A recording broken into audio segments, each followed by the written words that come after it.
नमस्कार. संपूर्ण माझी यूट्यूब फॅमिली, सर्व माझी ऑडियन्स आणि सगळ्या माझ्या लाडक्या बहिणी, आपणा सर्वांचे खूप खूप मनापासून स्वागत आहे.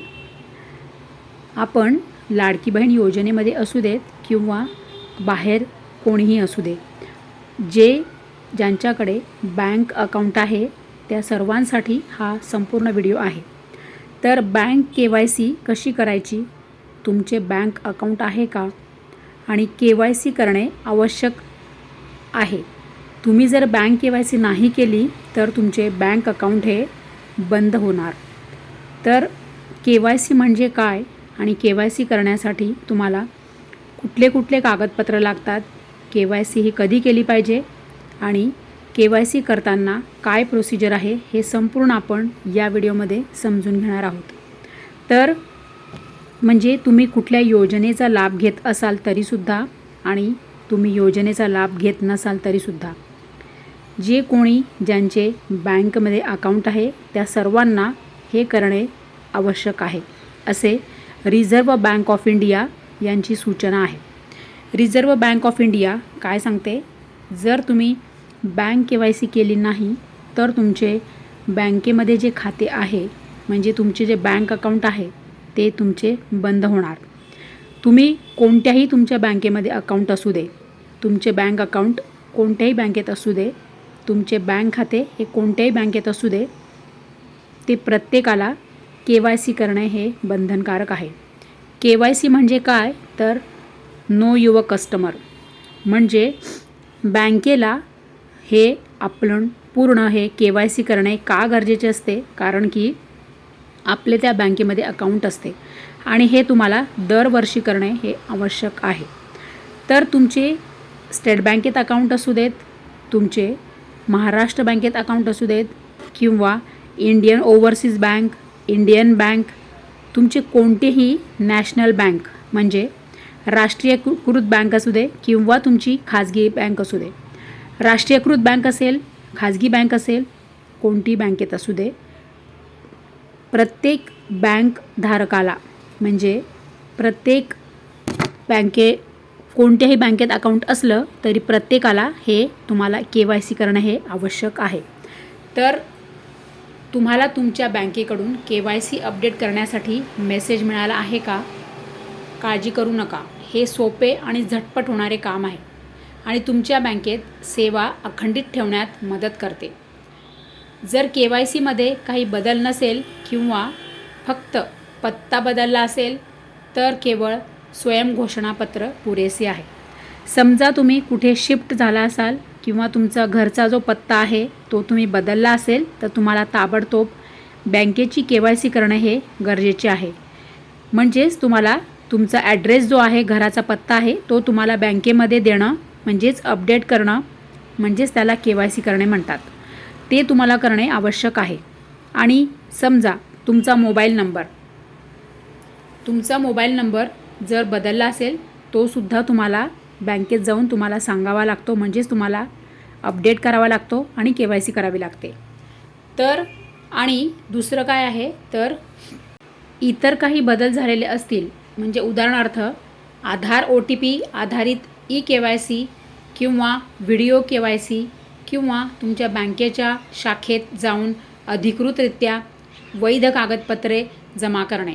आता तुमच्या घराचा पत्ता बदलला किंवा तुमचं काही लग्नानंतर नाव बदललं असेल किंवा मोबाईल नंबर बदलला असेल तर तुम्हाला हे KYC करणे आवश्यक आहे. आणि समजा तुमचं काही जरी हे बदललेलं नसलं तरीसुद्धा तुम्हाला दरवर्षी जानेवारी महिन्यामध्ये तुम्हाला बँक KYC करणे हे बंधनकारक आहे, असे हे रिझर्व्ह बँक ऑफ इंडिया सांगत आहे. रिझर्व्ह बँक ऑफ इंडिया हे सूचना देत आहे.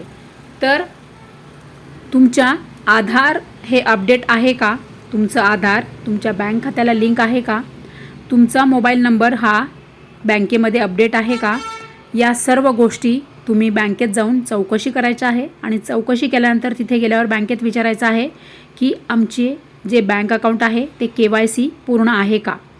तिथे तुमची जर KYC पूर्ण नसेल तर तुम्हाला तिथे लगेचच ते अर्ज देतात. तो अर्ज आपल्याला भरायचा आहे. KYC अर्ज असतो, तो अर्ज भरायचा आणि त्यामध्ये अगदी सोपं आहे. फक्त तुम्हाला आधार कार्डची झेरॉक्स लागते आणि तुमची KYCचा तो फॉर्म भरायचा आहे. अशा पद्धतीने तुम्हाला बँक KYC ही करायची आहे. आता लाडकी बहीण योजनेमध्ये काही लाडक्या बहिणींची बँक KYC नसल्यामुळे त्यांचे खाते हे बंद झालेले आहेत.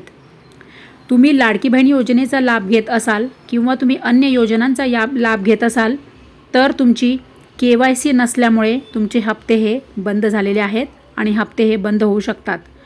आता अशा ज्या लाडक्या बहिणी आहेत की त्यांच्याकडे स्मार्टफोन नाही किंवा गावाकडील बहिणी आहेत, तर अशा लाडक्या बहिणींनी तुमचे जर बँकेत अकाउंट असेल तर तुम्हाला हे KYC करणं हे बंधनकारक आहे आणि बँकेत स्वतः तुम्हाला जावं लागेल. तिथे तुम्हाला सर्व विचारपूस करून बँकेची KYC तुमची पूर्ण आहे का, तुमचे बँक खाते सुरू आहे का, हे सगळं विचारल्यावर तुम्हाला बँकेत जसं सांगणार त्याप्रमाणे तुम्हाला तुमचं बँक खातं हे सुरू करावं लागेल.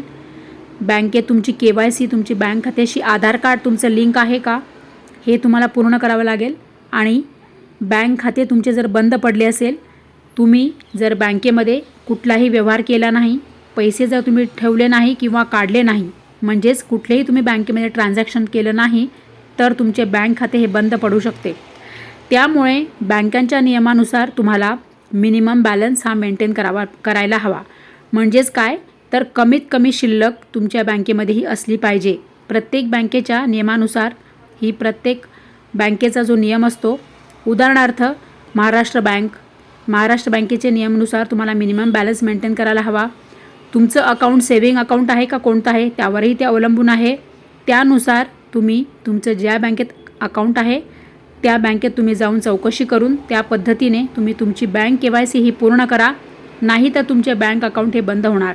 आणि सरकारी योजनांचा जर तुम्ही लाभ घेत असाल तर ते तुम्हाला योजनांचा लाभ हा मिळणार नाही.